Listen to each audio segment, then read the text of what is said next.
제1장 학습에 관한 공자의 가르침을 얻고자 합니다. 그럼 시작하겠습니다. 배우고 늘이키고 있으니 이 또한 인생의 기쁨이 아니겠는가.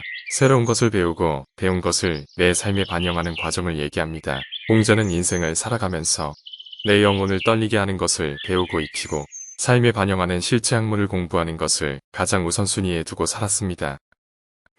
군자가 먹는 것에 배부름을 추구하지 않고 생활의 편안함을 추구하지 않고 일을 민첩하게 처리하되 말은 신중히 하며 도를 가진 사람에게 나아가 나를 바로잡는다면 충분히 배움을 좋아하는 사람이라고 할 것이다. 배부름을 추구하는 것과 편안함을 추구하는 것은 인간의 기본 욕망입니다. 욕망을 벗고 민첩한 일 처리와 신중한 언어 사용, 그리고 인간의 도리를 기준으로 자기 성찰을 한다면 그 사람은 진정으로 배움을 좋아하는 호학의 군자라고 할 수 있다는 것입니다.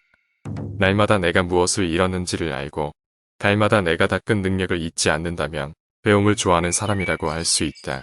아무리 많이 배워도 그 배움이 나에게 남아있지 않다면 배움이 아니라는 것입니다. 그래서 날마다 달마다 배움이 나에게서 떠나지 않도록 노력해야 합니다.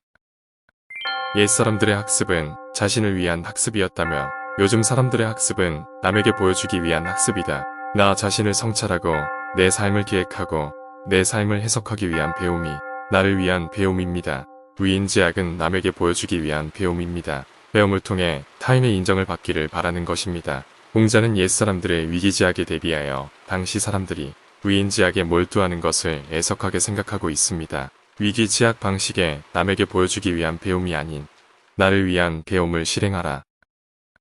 젊은이들이여 집에 들어가서 부모에게 효도하고 집 밖에서는 윗사람을 공경하고 일을 신중하게 처리하여 주변 사람들의 신뢰를 얻고 널리 이웃을 사랑하고 인격이 있는 사람을 가까이 하라. 그러고도 남은 힘이 있으면 지식을 공부하라. 인성 공부를 먼저 하고 남은 힘이 있으면 지식을 공부하는 것이 순서입니다. 기본 인성이 안 된 공부는 오히려 그 사람을 망치는 결과를 가져올 것이기 때문에 출세와 성공을 위한 공부를 하려면 인성 공부를 선행해야 합니다. 이단이라고 공격하면 이것은 나에게 손해가 될 뿐이다. 나와 다른 생각과 기준을 갖고 있기에 공격의 대상이 되기도 합니다. 그러나 다르다는 이유만으로 공격하면 결국 이것은 나에게 손해가 되어 돌아올 것입니다.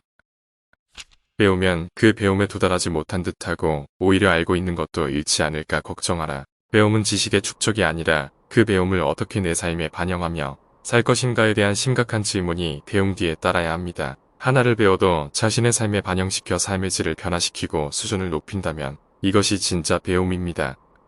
교육에는 차별이 없다. 공자는 자신에게 몰려드는 제자들을 차별 없이 받아들였습니다. 의문을 제기하는 제자들에게 깨끗한 마음으로 배움을 청하러 온 사람이라면 지나간 그의 과거로 판단해서는 안 된다며 타일렀고 출신과 성분과 나이를 초월한 학습의 균등한 기회 유교가 현대사회에서 여전히 의미를 지니는 이유 중에 하나입니다. 공자가 말했다. 나는 지금부터 아무 말도 하지 않으려고 한다. 자공이 말했다. 선생님이 만약 아무 말씀도 안 하시면 저희들은 어떻게 선생님의 도를 계승하겠습니까? 공자가 말했다. 하늘이 무슨 말을 하더냐. 사계절이 저절로 운행하고 많은 존재가 성장해 가는데 하늘이 무슨 말을 하더냐.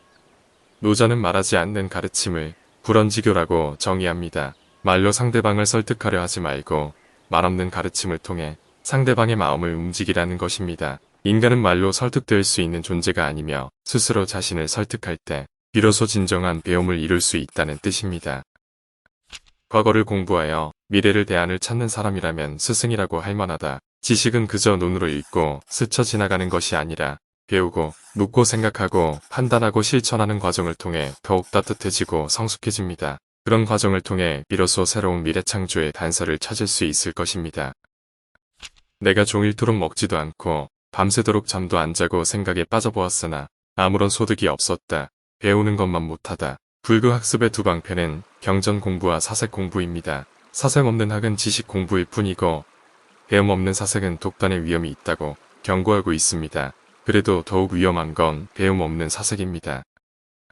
오직 최고의 지혜를 가진 사람과 어리석은 바보는 바뀌지 않는다. 똑똑한 사람은 자신의 지식과 학력에 발목이 잡혀 누구의 말도 들으려 하지 않습니다. 반대로 너무 어리석은 사람 역시 어찌할 도리가 없습니다. 배우고 들은 것이 없으니 아무리 설명하고 이야기를 해주어도 이해하지 못할 뿐더러 머리에 들어오지 못하는 것입니다. 공자는 이런 헛똑똑이를 상지라고 하고 어리석은 바보를 하오라고 정의합니다. 오늘 학습에 대한 공자의 생각에 대해 전달이 잘 되어 유익한 시간이 되었으면 좋겠습니다. 이 영상이 유익하고 도움이 되었다면 구독과 좋아요를 눌러주세요.